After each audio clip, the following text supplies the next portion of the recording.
So we have this latest from Citi. I feel like Citi has been sounding kind of like they're taking a different approach from the rest of Wall Street.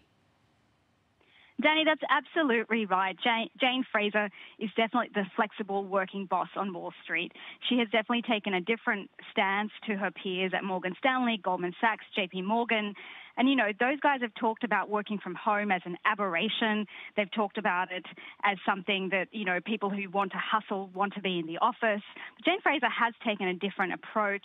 And Citi is now saying that they expect almost all of their employees in the US and UK to return to the office at least part-time by September as the health data improves. And even though the Delta variant is causing some issues, things have in general settled down, and Citi is acknowledging this is obviously a transition for many, and they are going to continue to be flexible to support colleagues. One thing to note is that, you know, while they haven't mandated vaccines or anything like that, they have said that if you are vaccinated, you won't have to wear masks in the office. You have a little bit more flexibility as well when you are in the office, Danny. I mean, do we have any idea of how many staffers will actually take them up in this flexibility? Because obviously there's this concern, right, that if you're not in the office, you're not getting FaceTime with your managers, that maybe your career suffers. I mean, do we have any sense of that sort of sentiment? Look, that is the big question, and there is particularly an issue around women, and there's a big concern that more women than men might take up the flexible working arrangement and then get left behind when promotions or pay rises are being discussed. At this stage, what we know is that Citi is expecting about 30% of its staff in the US to take up that offer to come back to the office, and it's hoping to bring back additional staff, you know, at the end of the summer.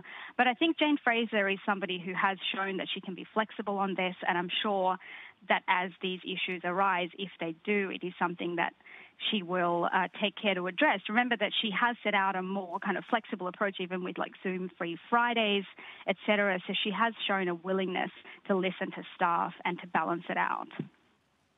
How would you compare that with what we're hearing out of the UK, for example, and just Europe as a whole? I know we've talked about in the past sort of this cultural difference. Is that divide getting more stark as we normalize in terms of the pandemic?